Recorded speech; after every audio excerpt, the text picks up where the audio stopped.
Well, let's see what's happening today. Have you wondered what's happening with the president's ladies? Today, we're going to be talking about one or two of them. This has been a fun series. I'm so glad you're here. If I didn't say it before, welcome to Mrs. Peach Thrifty Living. It's noisy out there. They're working.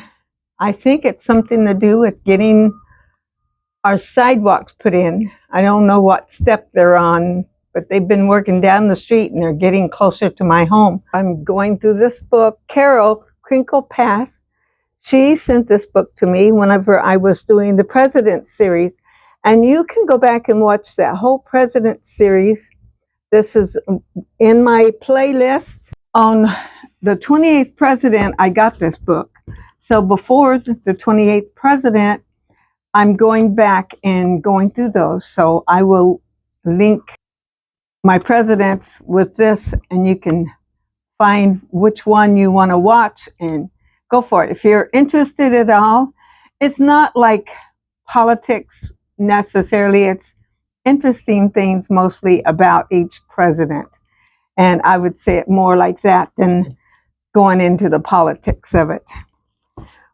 Today we're on the fifth president's wife.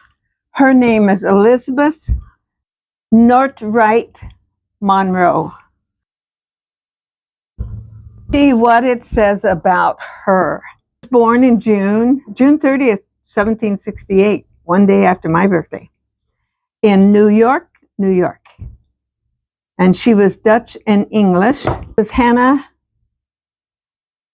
Aspinwall Courtright. It's K-O-R-T, right. So I'm going to say Courtright. And her dad was Lawrence Courtright. Her husband was James Monroe from 1758 to 1831. She had 3 children, 1 boy and 2 girls, and she was educated at home. She was the first lady from 1817 to 1825. She died in 1830 of rheumatic heart disease. Born into a prosperous New York family, Elizabeth Northright was a graceful, handsome, and self-confident young woman. She married James Monroe, who was a young, ambitious Virginia lawyer. The couple had 2 daughters and a son. The son died at age 2. I always hate to hear that. Senator, Governor of Virginia, Minister of France, and to England, James Monroe was politically successful, and his wife soon moved into the highest social circles of both the United States and Europe.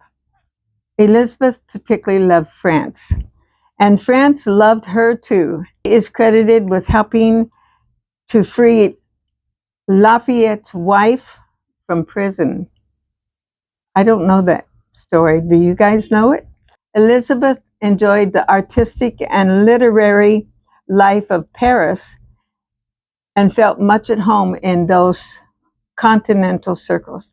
Many people in Washington look forward to having a first lady who had spent 10 years in society abroad. What entertaining parties she would throw. But when Elizabeth Monroe arrived in Washington, it was soon clear that she would not reign as social queen. She did not open her house, preferring to entertain only on special occasions. She neglected to call the wives and diplomats and congressmen. She avoided White House dinners, and the absence of the hostess meant that other wives had to stay home too. She was away from Washington for months at a time, visiting her married daughter. Elizabeth's refusal to do what Washington society expected of her caused widespread resentment. Although she suffered from rheumatoid arthritis and poor health, many residents in Washington did not understand why Mrs. Monroe refrained from the lavish entertaining. Nortright Monroe was an elegant and a regal woman who preferred privacy to public life. This proved disappointing to those who was accustomed to the gay socializing of Dolly Madison. That would be a big difference. The previous First Lady. At the end of President Monroe's office, Elizabeth Monroe was still a stranger to many. But on formal occasions, Elizabeth would shine. Her dresses would be ordered from France, gracious and poised, and retained her youthful beauty. Eventually, the American people accepted the First Lady's ways, and both President and Mrs. Monroe left the White House amid goodwill. They retired to Virginia, where Elizabeth died in 1830 at the age of 63.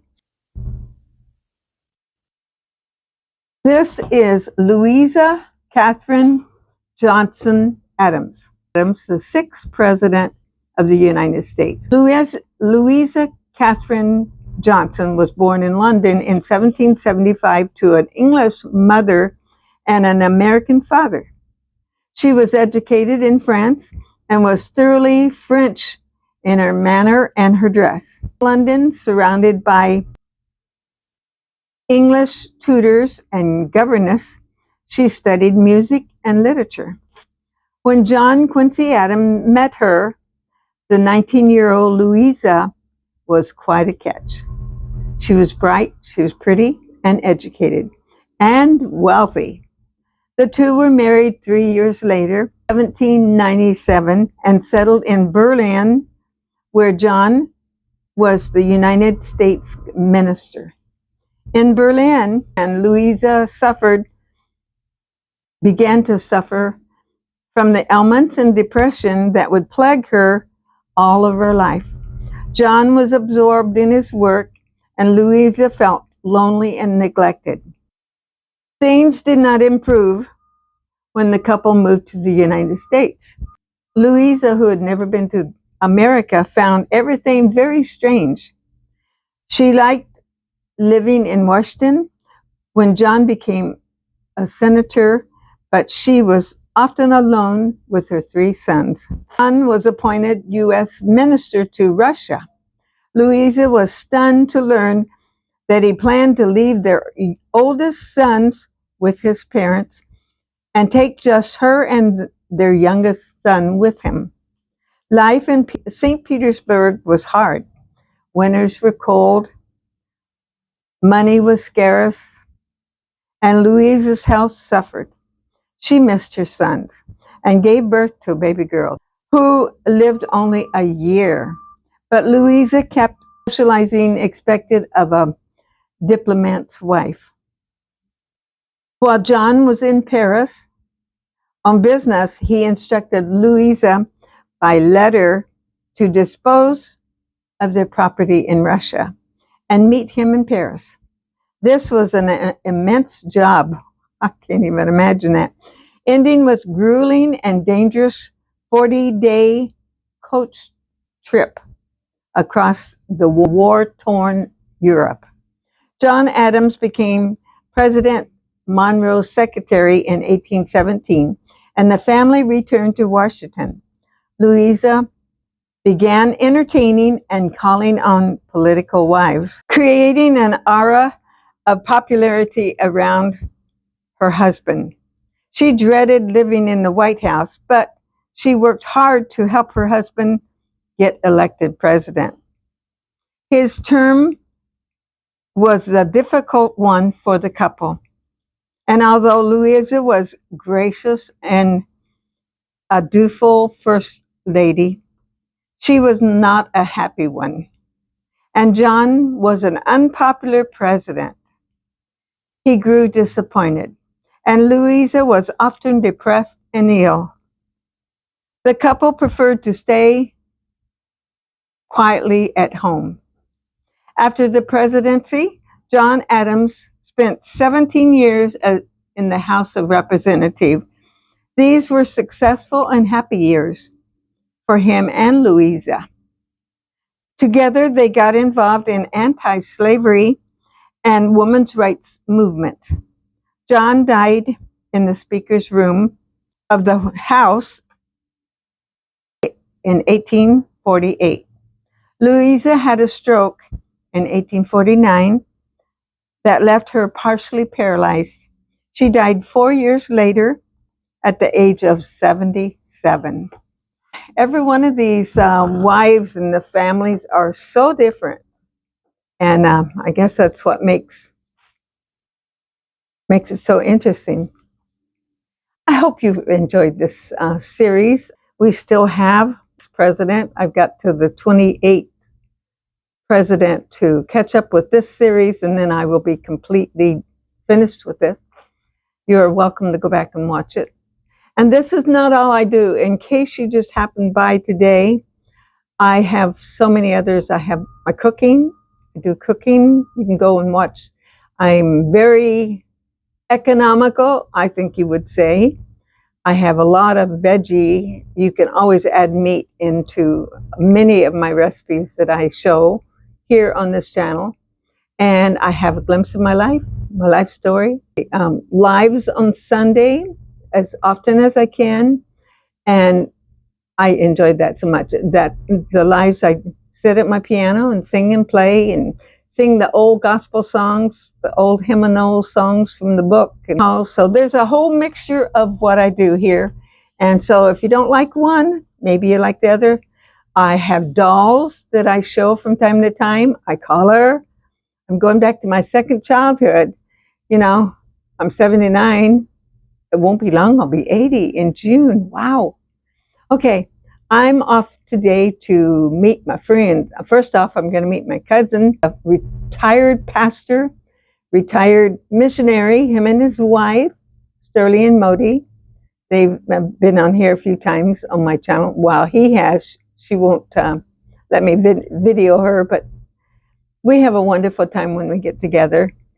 Then I'm going to meet my friend Laura for lunch. Can't get better than that. I'm blessed. Okay, I'm going today. I'll look forward to seeing you tomorrow. I pray God blesses you. And don't forget, every day of your life that Jesus loves you. He wants the best for you, and He cares for you. Call on Him. Tell Him how much you think Him. If you don't know Jesus, ask Him to come into your heart. Get a Bible, start reading it, and God will bless you. I'll see you tomorrow.